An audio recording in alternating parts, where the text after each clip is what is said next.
Hello everybody, it's Foo here, and today I want to talk to you about Pokemon that used to be banned, but that kind of suck now. This is sort of a follow-up to my previous video about power creep in Pokemon, where I consider how well new Pokemon perform in the generations that they're introduced.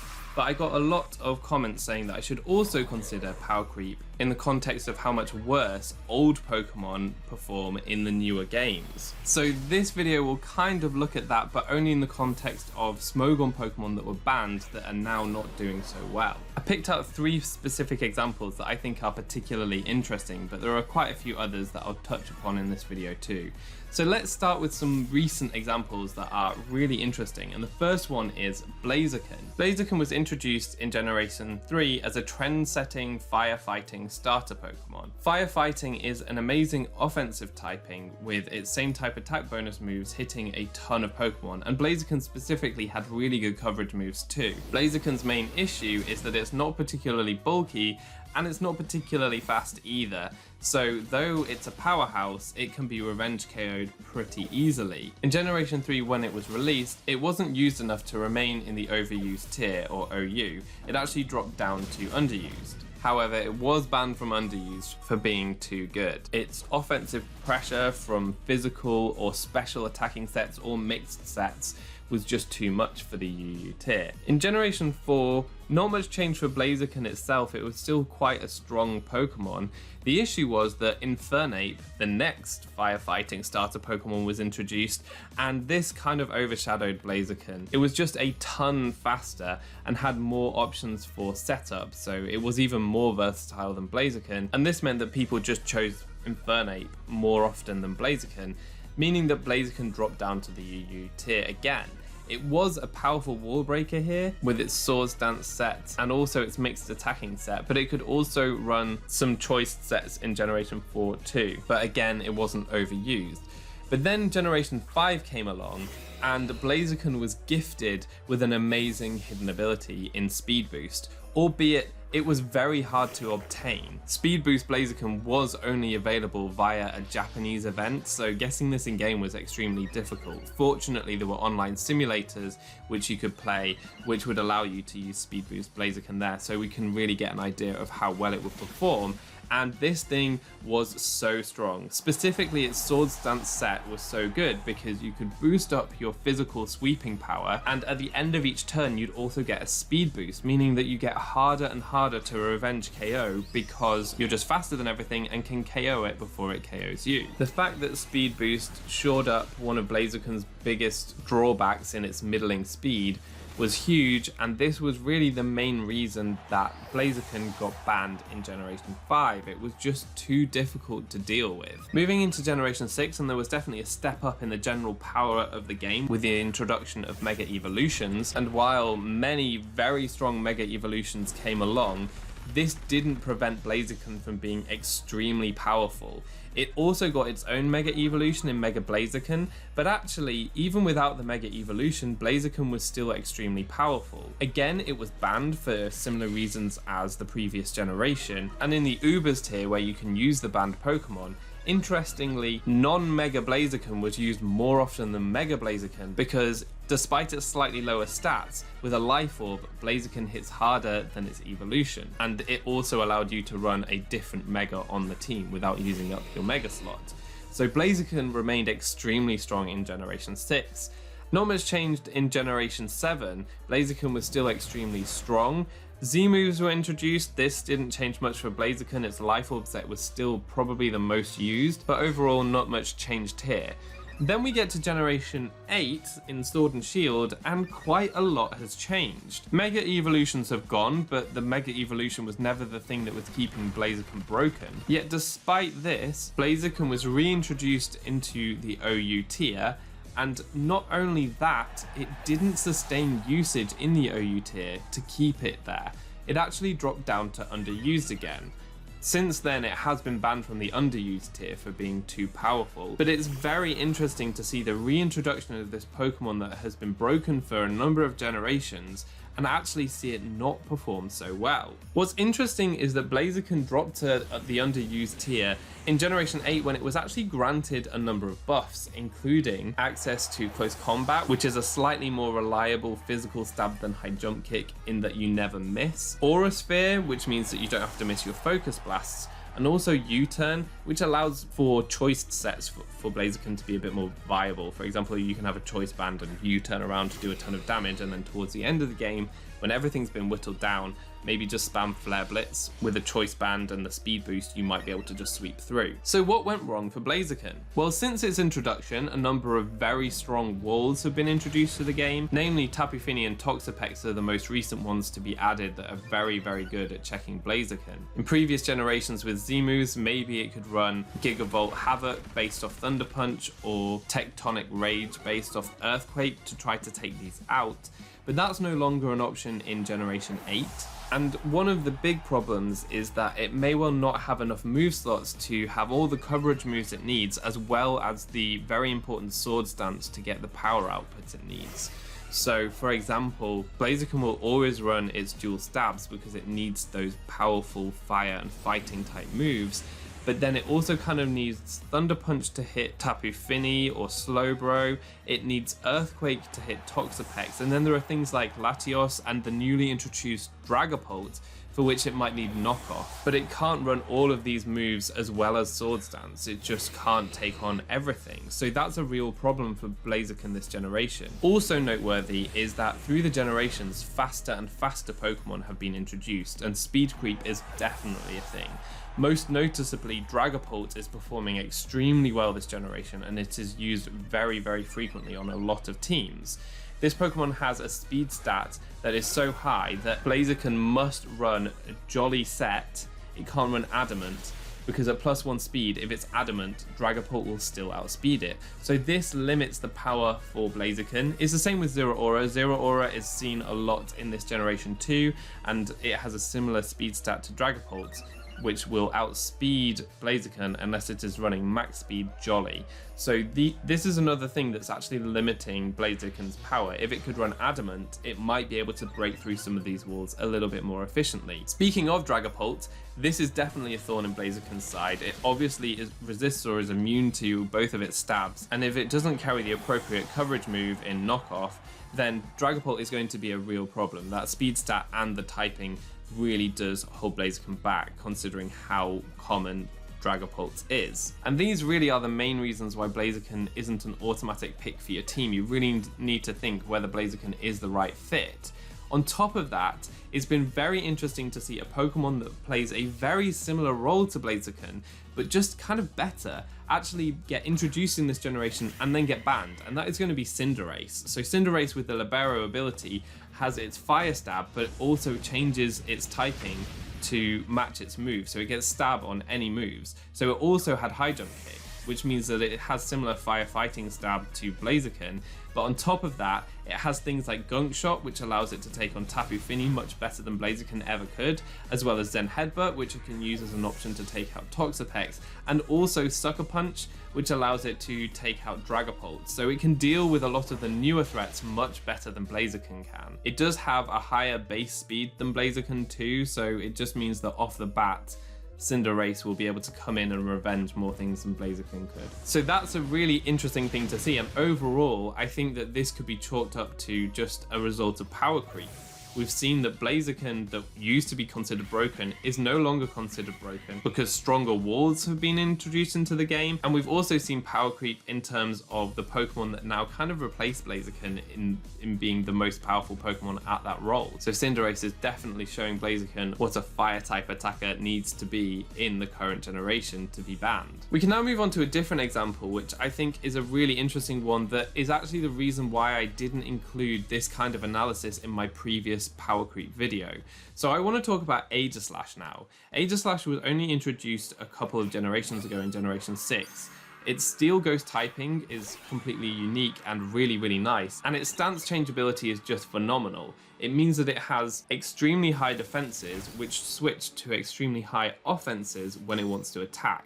So this Pokemon has obscene stats. It also has a really nice variety of sets that it can run. It can either be a bulky attacker with special attacks or physical attacks or mixed attacks. A lot of the time you'll see some special attacks with Shadow Sneak tacked on. And if you give it a weakness policy, this Pokemon's bulky enough to take on super effective hits and then hit back for a KO once weakness policy has been activated. You could see sweeping sets with Sword Stance, and you can also see simply bulky sets such as Sub-Toxic. There was definitely a set that was run when it was introduced. All these things made Aegislash extremely hard to deal with, and for that reason it was considered broken and banned to the Ubers tier. In Generation 7, not much changed. Aegislash was still extremely oppressive, very hard to deal with, hit super hard, could take a ton of punishment due to its defenses and its stance switching with King Shield, and it was very hard to deal with in this Generation 2. Moving on to Generation 8, and again, like Blaziken, Aegislash has been introduced into the OU tier, and it has dropped down to underused by usage, so it's not used enough to keep it in the overused tier. And this Pokemon is just still sitting in the underused tier. It's not been banned, it's still there. It's actually doing extremely well in the underused tier, probably considered the best Pokemon there, but still the fact that it can't remain in the top tier overused is quite the drop for Aegislash, which was once considered broken. So what happened here? Is this another example of power creep? Well, I really don't think so. Aegislash suffered some direct nerfs. Its highest stats were reduced by 10 points, so in shield form, instead of having 150 defense and special defense, it has 140, and in blade form, instead of having 150 attack and special attack, it has 140. And so this is like a 10-point drop kind of across the board for Aegislash. Even though it's only 10 points in 2 stats in each of its forms, that does add up to like a 40-point overall base stat reduction, which is pretty huge. On top of that, the mechanics for King's Shield has changed. So in previous generations, if you used a contact move against Aegislash using King's Shield, your attack would drop by 2 stages. This basically means that if you were going for a super effective attack into a King's Shield, made contact and lost 2 stages of attack, the following turn when you do connect that attack, the damage would be halved. So it would be effectively like the attack wasn't super effective. This is one of the reasons why weakness policy Aegislash was so strong. In Generation 8, this has been changed so that your attack only drops by 1 stage. And this does mean that Aegislash can't take on some of the physical attackers that it used to be able to. That 2 attack stat drop was pretty useful in certain situations. It's not all bad news for Aegislash this generation. It did gain some useful things, most noticeably close combat, which is a really strong fighting type coverage move, which pairs very well with its ghost type moves. But overall, those nerfs have left a big impact. Not only that, but just general shifts in the metagame have also hurt Aegislash. The fact that Dragapult was introduced as an amazing ghost type attacker means that a lot of people already have a ghost type on their team, so they probably are less inclined to also pick up Aegislash. And the fact that people are picking up Dragapult so commonly means that people have to be prepared for ghost types. A lot of ghost type checks are already present in the OU tier. Mandibuzz is OU, as well as things like Hydreigon, Weavile, and Bisharp, which can all take on Aegislash really well. Not to mention Dragapult itself, which could deal a lot of damage if you're not running Shadow Sneak, for example. So Aegislash is suffering a bit here. It definitely suffered more when Urshifu Single Strike was still in the OU tier. That has now been banned, but Urshifu being able to Wicked Blow straight through your King's Shield was not something that Aegislash liked at all. As I've said, I don't think that this is really an example of power creep. I think Aegislash is just the victim of direct nerfs, which were really, really cruel, and also changes in the metagame. So whereas Blaziken has kind of been outpowered, Aegislash has just been directly nerfed. There are a number of other examples of Pokemon that have been unbanned in previous generations. These were just 2 very recent examples. A number of the Pokemon that were unbanned have remained in the OU tier. Things like Tornadus Therian, Garchomp, Greninja, Manaphy, and Mew are all Pokemon that have been banned at one point in time and that are actually still in the Generation 8 overused tier, so they're all doing relatively well for themselves. There are others that have been less fortunate. Some examples are Thunderous Incarnate, Salamence, Latias and Latios, which have all been unbanned and dropped to the UU tier. Some of them have been banned from UU, some of them haven't, but they have all dropped one tier. But the last Pokemon that I want to consider here is really the starkest example of a Pokemon that used to be considered broken, but is now definitely not, and it's had a real drop off. And that's going to be Celebi, an old schooler present in Generation 2. This Pokemon was crazy. It had base 100 stats across the board, which in that meta was an insane stat spread. It was super bulky due to the way that EVs worked. And so this Pokemon was considered broken and it was banned for those reasons, mainly because it was so bulky and hard to deal with. There's some controversy over whether Celebi was more broken than some of the other Pokemon in the tier that were allowed, but still everyone acknowledges that in Generation 2, Celebi was a very strong Pokemon. In Generation 3, there was a slightly different story. Obviously, the introduction of a lot of new Pokemon and also a lot of new moves changed things a bit. So Celebi was reintroduced into the OU tier. It was considered to be banned for a period, but it was then in the OU tier, and it had a plethora of sets that it could run. It could run more defensive sets using Leech Seed and Perish Song, for example. It could run Calm Mind, either as a bulky set or a more offensive set. Could also run Swords Dance sets paired with Baton Pass, so it had a load of different ways that it could be a nuisance to opposing teams. It was a very meta-defining Pokemon, a very strong Pokemon, and so it was OU in Generation 3. It remained OU in Generation 4 when it was given some nice offensive boosts in the form of Leaf Storm, Earth Power, and Nasty Plot, very notably, so it could be a setup sweeper in this generation. It did also get Stealth Rock, so that was a nice way of having some utility on Celebi there. Moving into Generation 5, again, it was OU here for a more specific and focused purpose. It could check some of the weather teams very nicely, specifically the rain teams it could deal with pretty well. And also the rise of the threat of setup Reuniclus meant that Perisong gained some usage again there. So that's one of the main reasons why Celebi was considered OU in Generation 5. Moving into Generation 6, and this is the first generation that Celebi actually dropped out of OU and went down to UU. By this time, 100 special attack was definitely becoming less than ideal for a Pokemon that's meant to be sweeping, although its bulk was still decent. The issue was that in the OU tier, it was a little bit too passive and let in some huge threats. Things like Mega Charizard, the Lati Twins, Mega Pinsir, Talonflame, Bisharp, was just to name a few.